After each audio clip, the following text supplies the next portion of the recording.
In 1904, the St. Lawrence River carried 1,864 islands between New York and Ontario, each one surveyed, named, and claimed by someone with the money to do it.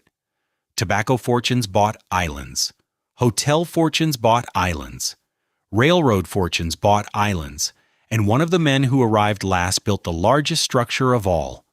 Not a summer cottage, an actual castle, 6 stories, 300 workmen, rising on rock that had been bare a generation before. By the early 1900s, this stretch of border river held one of the densest concentrations of new American wealth anywhere in the country. Today, the river still carries every one of them, counted the same way they always were. Most of what was built on top of them in the space of 30 years is gone, unfinished, or standing empty. This is the story of how that wealth arrived on this river and why it did not stay. Chapter 1. A ridge older than the river.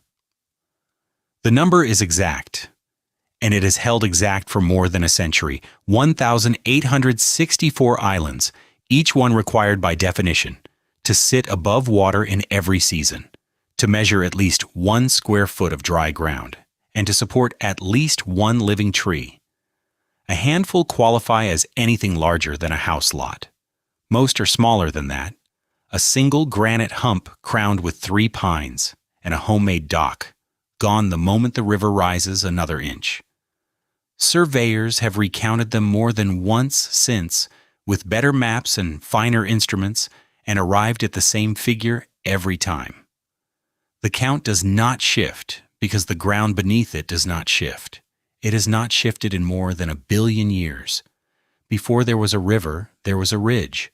Geologists call it the Frontenac axis, a spine of granite and gneiss, running unbroken from the Canadian Shield down into the Adirondack Mountains of upstate New York, the only place on the continent where those 2 ancient formations touch.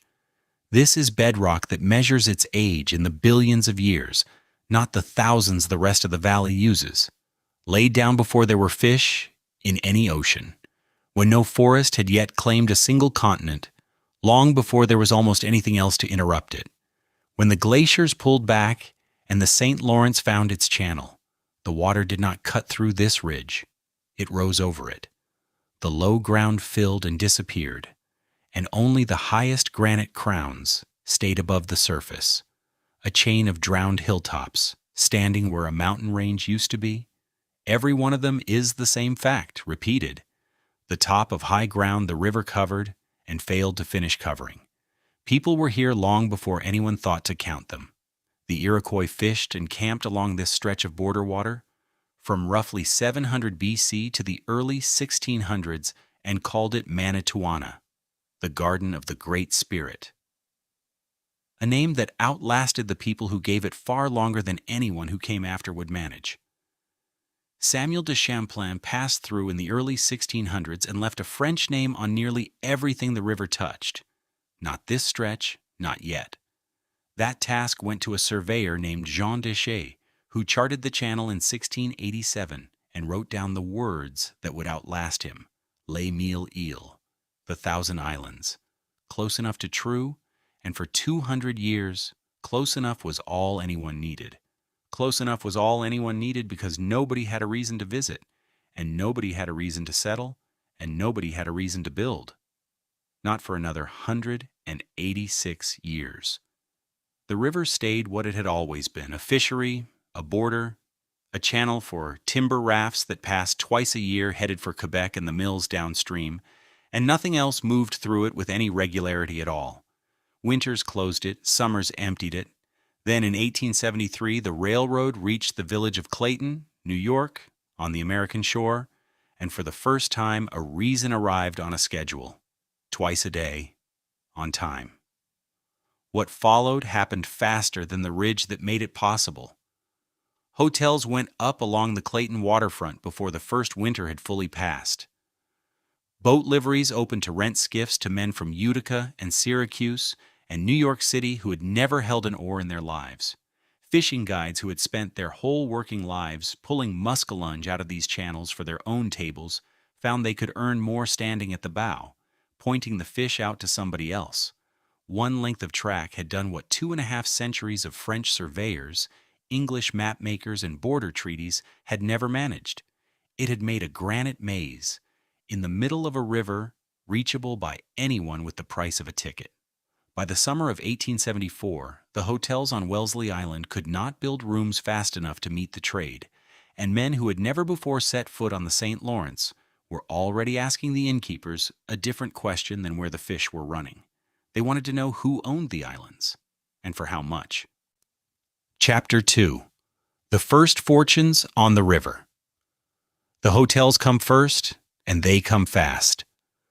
Within 5 years of the railroad's arrival at Clayton, the Thousand Island House rises to meet the steamers.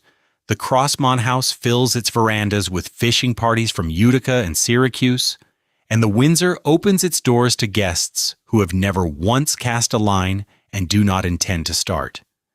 Each building answers the one before it, taller, wider, closer to the water, with a longer dining room and a wider stretch of dock for the steamers to unload their trunks. Innkeepers who had run boarding houses for lumbermen now run establishments with orchestras, head waiters, and rates that would have seemed absurd to the guides who first showed this river to strangers. The river does not know yet what it is becoming. It only knows that it is filling. Daniel Porter understands the arithmetic before most of his neighbors do. In 1878, he and his wife Jane pay $9,000 for Round Island, a sum that strikes the old river families as either lunacy or prophecy, and history will side with prophecy. The Porters do not buy scenery. They buy proximity. To the channel, to the steamer routes, to every guest already arriving with money and nowhere yet to spend it. What they build on that island will grow, expand, and rename itself over the coming decades until it is known simply as the Frontenac, one of the great resort hotels of the river, a name that will long outlast the couple who signed the first deed. But in 1878, it is still just a couple, a deed, and a bet that the crowds now filling Clayton's hotels will keep coming north to spend the night on an island that, a decade earlier, no one thought worth naming. Not every newcomer wants a hotel. In 1875, the Reverend John Ferdinand Dion, a Methodist minister with no interest in orchestras or verandas, pitches a preaching tent on Wellesley Island and calls the first camp meeting to order. He is not selling rooms. He is building a colony of the faithful, a summer sanctuary where families can worship, swim, and keep their children away from the card tables multiplying downriver. You can measure what he starts by what it becomes. Within 15 years, Thousand Island Park holds nearly 600 cottages and 7,000 summer residents, drawn north each June by a promise no hotel brochure can match. It gets a library. A yacht club follows, then a golf course. A camp meeting founded on a borrowed tent becomes, within a generation, a small incorporated town with its own government and its own gate. Proof that piety, properly organized, can build real estate as effectively as ambition does. Between the Porter's Hotel and Diane's camp, a pattern sets in. Land that had sold for the price of the timber standing on it now sells for the view alone. Fishing guides who once charged $2 a day start fielding offers for their own shorefront, offers larger than anything they had earned in a season on the water.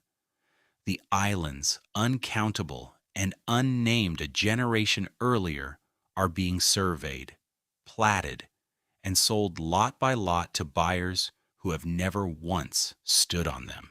Men who know the river only from a map spread across a desk in a city 300 miles away. By the early 1880s, a man does not need to love the river to buy a piece of it. He only needs to have read about it in a New York paper. One such man is about to read exactly that. His name is Charles G. Emery, and he has spent the last 2 decades building one of the largest tobacco fortunes in the country, first in cigars, then in the plug and twist trade that made his company a household name from Manhattan to St. Louis. He has never fished the river, never summered on it, and has never, in fact, given the St. Lawrence a moment's thought. But within the year, he will buy an island of his own, and what he builds there will not be a hotel, and it will not be a camp.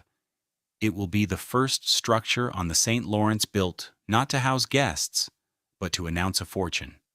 Chapter 3. The Castle Before Boldt. Charles G. Emery does not sail past the river's grandest islands looking for beauty. He is a businessman assessing a market before his competitors notice it exists. And in 1882, he buys an island a few miles below the international line and gives it a name carrying no family history and no local memory, Calumet, a peace pipe, chosen the way a man might choose a company trademark rather than a home. The island had belonged, until then, to nothing more than pine and granite and the occasional fisherman's fire. Under Emery, it becomes a statement. And on this river, statements are made with stone and roof lines, not words. He waits 11 years before he lays a single foundation. When he finally does, in 1893, he does not build a cottage.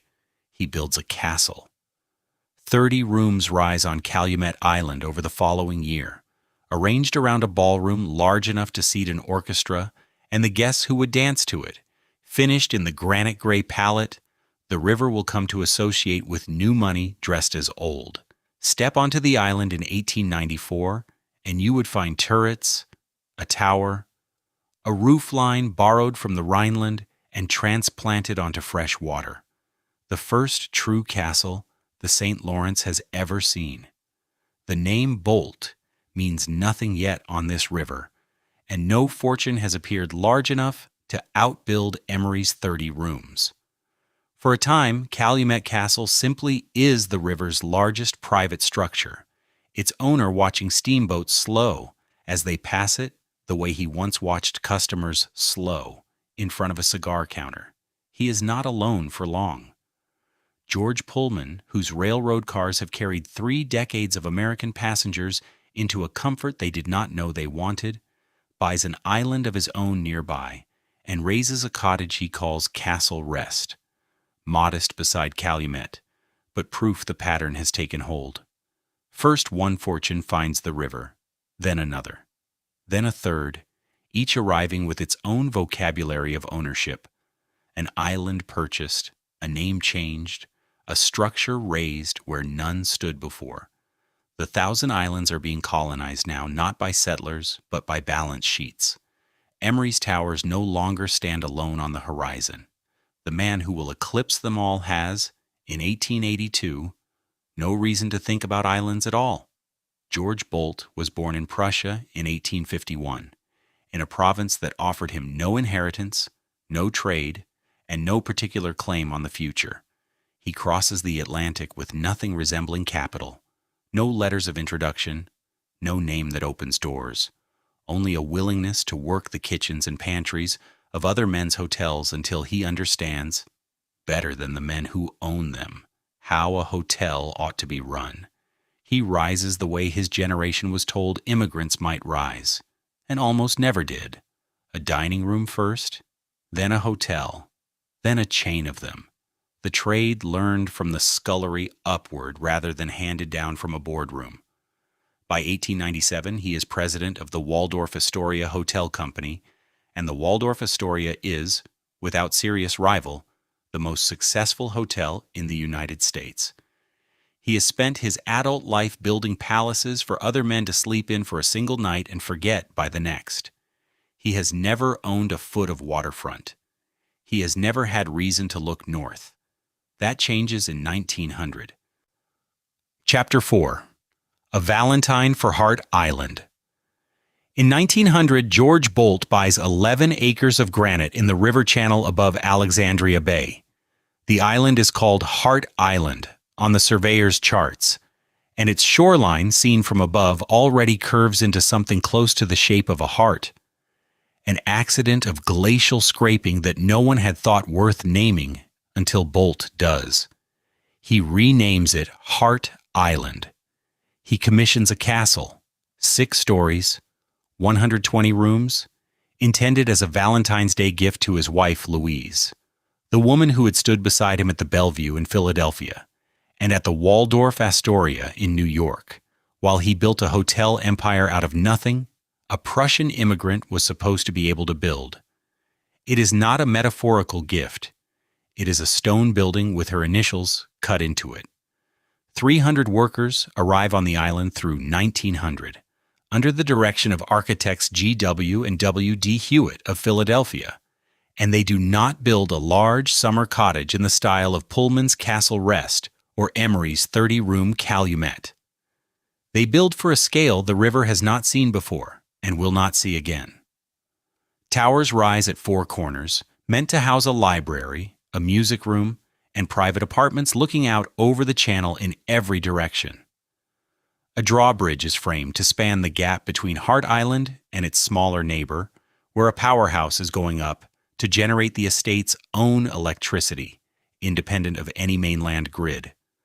A dovecote takes shape near the boathouse. Tunnels are cut and lined beneath the foundation, connecting the castle to the powerhouse and to the Italian gardens the plans call for, so that staff can move between buildings without ever crossing the open lawn. Not a modest addition to the river's collection of summer cottages, but a working estate.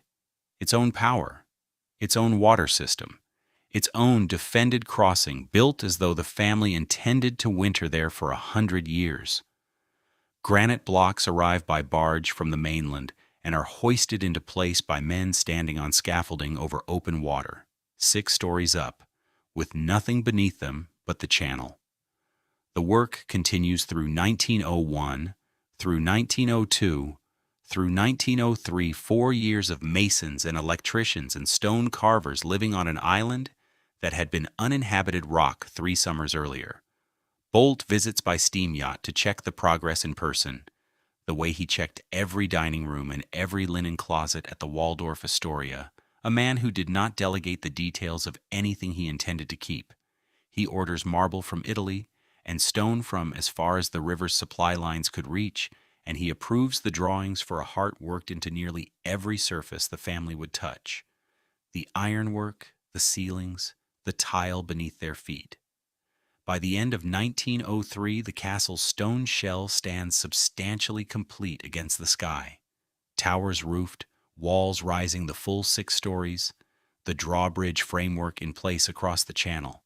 What remains is interior work, plaster, marble, the wiring for the powerhouse to feed. In January of 1904, Louise Boldt dies. The record gives no warning of it, no illness described at length, no gradual decline for the newspapers of Alexandria Bay to chronicle in advance. She is alive, and then she is not. And the man who had spent 4 years directing 300 men toward a single stone declaration of a marriage is left with a wife's grave and a half-finished castle bearing her initials. He does not visit the island again for the remainder of his life. Boldt telegraphs Hart Island from New York with a single instruction: stop all work immediately. The order reaches the site within the day. There is no phased wind down, no final week to close out the plaster and crate the tools, no formal ceremony marking the end of a 4-year project. The 300 men lay down what they are holding: trowels mid-stroke in wet mortar, marble slabs half set into their frames, electrical wire coiled but not connected to the powerhouse 50 yards away, and they leave the island for the last time. The castle stands as they left it, roofed, walled, towered, and entirely empty. A monument finished on the outside and stopped cold on the inside, waiting for a Valentine's Day that had already come and gone. Chapter 5. The Door at Calumet. In July of 1907, Charles Emery's wife is dying, and she asks to die at Calumet Castle. The tobacco fortune that raised the place in 1893 and 1894 had furnished it, staffed it, and opened it every summer since, until the island became less a vacation than an inheritance the family simply kept renewing. She has spent 13 summers inside its stone walls, watched the same launches cross the same channel, learned the names of the same boatmen's children. Now she wants her last days spent there as well, and Emery grants the request without argument. The staff prepares the East Bedroom. Physicians arrive by launch from Clayton, their bags heavier than their optimism. Outside, the river runs its ordinary green, indifferent to what is being decided inside, and the same steamers that carried tourists past the castle all June carry them past it still, none of them slowing. She dies on the 9th of July in the room she had chosen, within sound of the water she had asked for. She had wanted the island. She had wanted the turret window facing the channel. She had wanted, above everything else, not to die anywhere but here. Emery does not remarry, does not renovate, and issues no statement to the papers that come asking for one. He walks to the front door of Calumet Castle, turns the key, and does not use it again for the rest of his life. The rooms behind that door keep their furniture, their carpets, their view of the water, and no one else. 5 years before that key turns for the last time, the river gains its strangest architect-client pairing. In 1902, Frederick Gilbert Bourne, president of the Singer Sewing Machine Company, buys Dark Island, a knuckle of exposed granite in the Canadian Channel that earlier buyers had dismissed as unbuildable. Bourne does not see a defect. He sees a fortress. He hires Ernest Flagg, an architect with a reputation built on civic commissions, and gives him a single instruction rooted in fiction: design something out of Walter Scott's novel Woodstock. A man who made his fortune selling sewing machines door to door wants a pedigree no invoice can buy, and Flagg supplies one.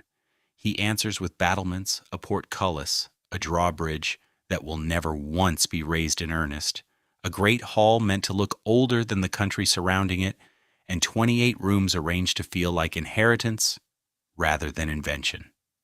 Ground breaks in the spring of 1903, and for 2 years, the island rings with the sound of stonecutters, riveters, and men who have never before been paid to build a castle. The last stone is set in 1905. The final cost, tallied in a ledger Bourne keeps as carefully as any Singer sales report, comes to $500,000. None of that granite grows on Dark Island itself. It is quarried on Oak Island, a short distance off, cut into blocks through the warm months, and hauled across the frozen channel through the winters of 1903 and 1904. Sledge after sledge, team after team, load after load, crossing ice thick enough to carry the weight, with no bridge, no barge, and no argument from the current.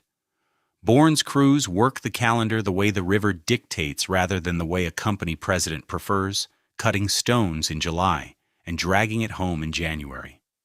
By the spring of 1905, the towers stand finished, granite by granite, winter by winter, and Bourne begins filling 28 rooms with a family that intends to return every July for as long as the company keeps selling machines. By then, the river carries 2 new landmarks and 1 door that will never open again, and the season built around all of it has never been fuller. The docks at Alexandria Bay crowd every July with steamers unloading trunks, tennis rackets, and paying guests who have read about the castles in the newspapers and want to see them from the water, if not from the lawn. Hotels hire more fishing guides than they can properly house, and the guides hire boats faster than the boatyards can finish them. And in the kitchens behind those hotels, among the guides' wives feeding parties who expect more from a shore lunch than boiled fish and coffee, something is about to be invented that has nothing to do with granite, ledgers, or Singer sewing machines. Chapter 6. The Newport of the North. On the river, invention rarely announces itself. It happens over a cook fire on a rock ledge, while the men in the boats above wait for coffee and their catch to be cleaned. George Lalonde guides for the Thousand Islands Club and the private camps alike, ferrying bankers and their sons to the deep holes off Grindstone and Wellesley, and his wife Sophia tends the shore lunch. The frying pan, the coffee pot, the relish tray that keeps restless children fed while their fathers cast. Sometime in these years she begins mixing mayonnaise, ketchup, and minced pickles into a single dressing, thick enough to coat a plate of cold fish, sharp enough to survive a July afternoon without ice, There is no patent, no advertisement, no date fixed to the moment, only a jar, refilled boat after boat, season after season. George serves it from that jar wedged in the bottom of the skiff and calls it, with the plainness of a man naming things after the person who made them, Sophia's sauce. The actress May Irwin tastes it on one of these excursions and does what performers do with anything memorable. She gives it a better name. Thousand Island dressing, she calls it. And when the season ends, she carries the recipe south the way summer people carry preserves and photographs and sunburns back to the city that owns them the other 9 months of the year. It survives the guide boats, then the icebox trip to Manhattan, and finally the transfer from a fishing camp's rock ledge to a kitchen where nobody has ever cleaned a bass.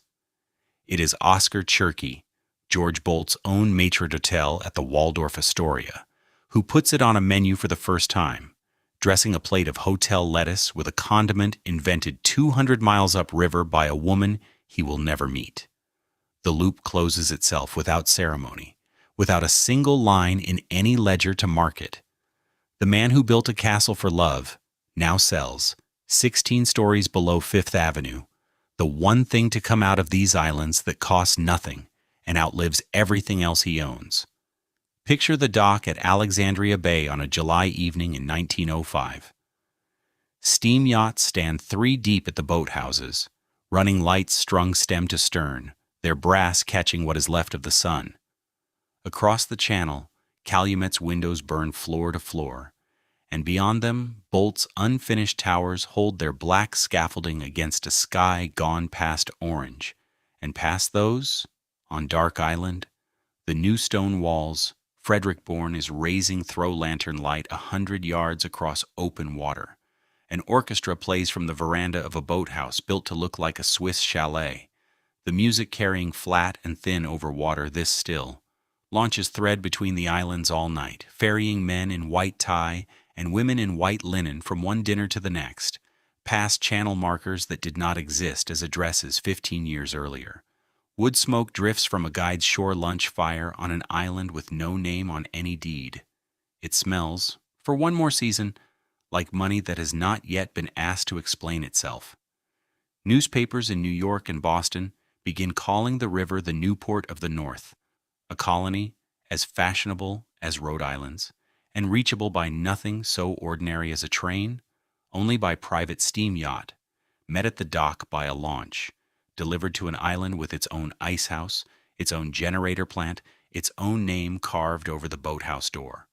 Boat builders become names in their own right, commissioned the way architects are commissioned, and a boathouse is no longer a shed for the season's canoes, but a structure worth more than the farmhouses it looks down on across the channel. A man standing on the river can now be read in the length of his hull, and the varnish on his transom as plainly as in the granite of his castle. The summer of 1905 does not know it is a peak.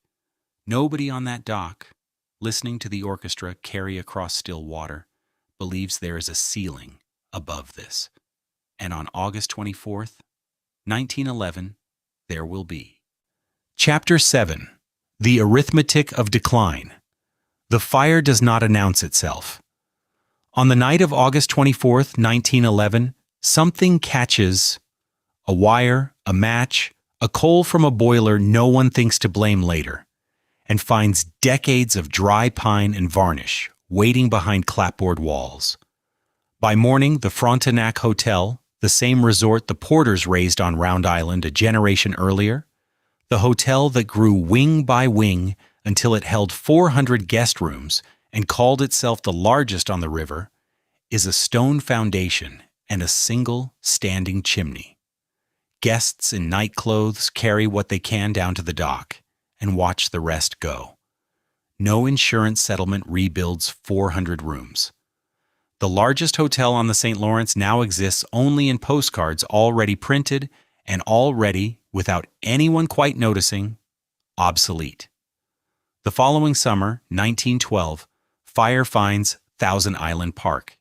It takes the Columbian, the Grand Hotel at the resort's center, and does not stop there. 99 cottages burn with it, and the business district that fed them The shops and the wharves and the meeting halls built up around Reverend Dayan's campground decades before. Two flagship hotels of the golden era, 12 months apart, reduced to ash and a smell that lingers into September. No one calls it a pattern yet.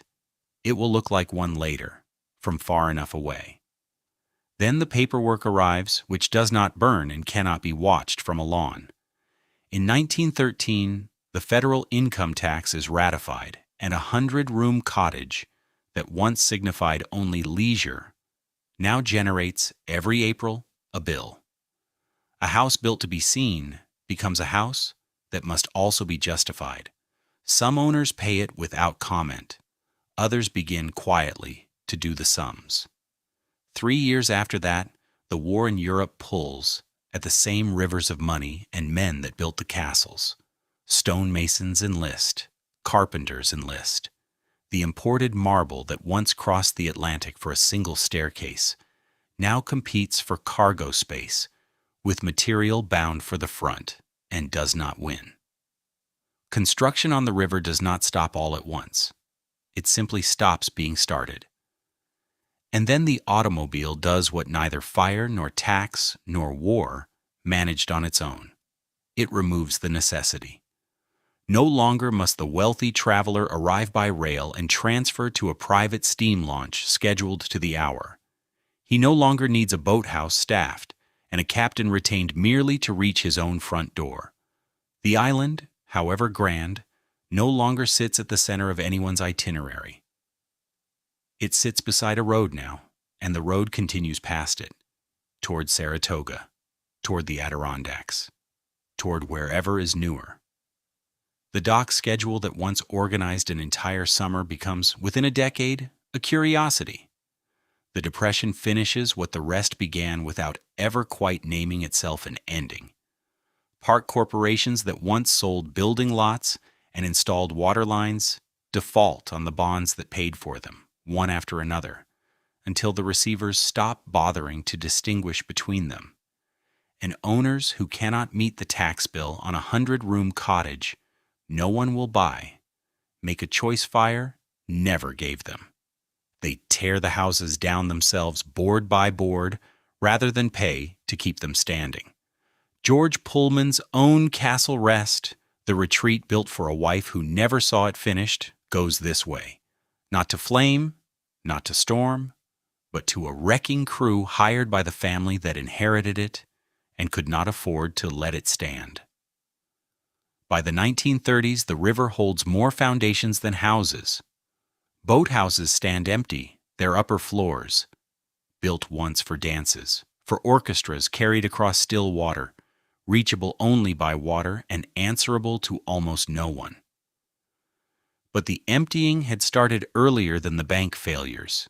In a decade, the owners had spent looking the other way, and by now the hidden coves and locked boathouses had already been earning a reputation of their own.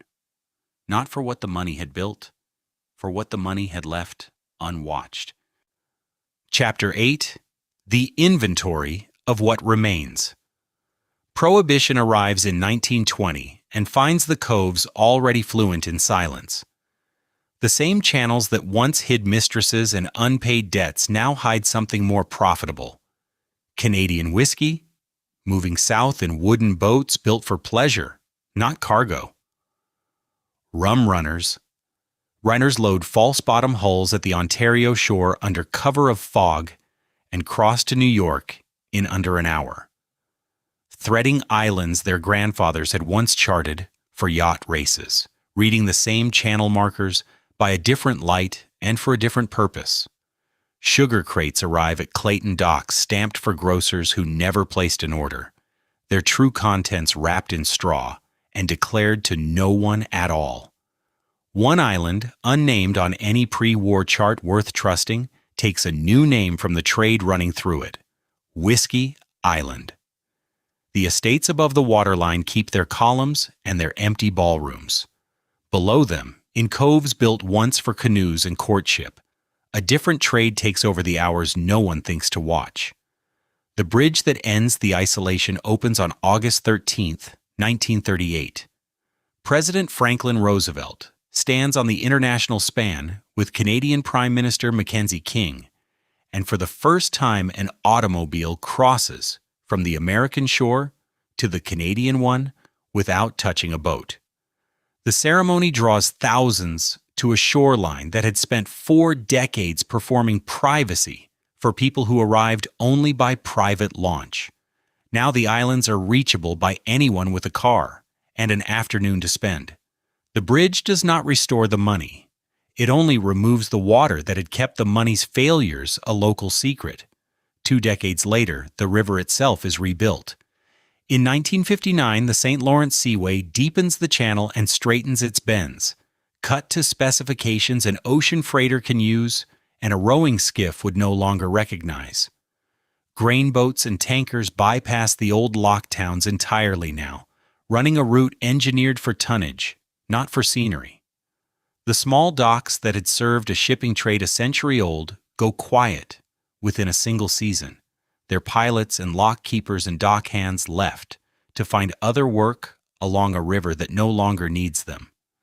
The river that once organized the region's whole economy becomes, for freight purposes, simply a passage between other places. Restoration, when it finally comes slowly and from an unexpected source. In 1977, the Thousand Islands Bridge Authority buys the long-abandoned Boldt Castle, 73 years after Louise Boldt's death, and begins the work its builder never finished. Not to complete the love story, but to keep the roof from finally giving out. The restoration will take decades, and even now it is never quite done. One wing always scaffolded, while another opens to the public. Around the same years, a handful of local boating enthusiasts start gathering the wooden runabouts and steam yachts rotting in barns along the shore, an effort that grows into the Antique Boat Museum in Clayton. What the wealthy built to be used once, museums now preserve to be viewed indefinitely. What the wealthy walked away from, volunteers now catalog by hull number and year of build. What the river had swallowed in silence for half a century, a small town spends the rest of the century pulling back out. Today, Clayton and Alexandria Bay together hold only a few thousand year-round residents, a population that would fit inside a single New York apartment block, scattered across islands built to house a fraction of that number in stone. Every summer, the number swells. Visitors arriving by ferry and rental boat to see the same towers the money left behind, paying admission to walk through rooms no family ever finished living in. The river carries tour boats now instead of steam yachts, cameras instead of silver service. But the itinerary has not changed much. Arrive. Look at what was built to be looked at. Leave again before dark. Boldt Castle still stands on Hart Island, its 6 stories and its unfinished tower catching the last light of evening the way finished stone always does, indifferent to what it was built for. The turrets hold a pale gold for 20 minutes each dusk before the color drains out of them and leaves only gray. It is, in the end, a building that succeeded at becoming a monument by failing to become a home. Walled and roofed and towered enough to endure, unfinished enough to still mean something. The 300 workers who set down their tools one afternoon in 1904 never came back to pick them up. The river runs past the island exactly as it did that afternoon, carrying nothing, keeping nothing, asking nothing of the stone it passes.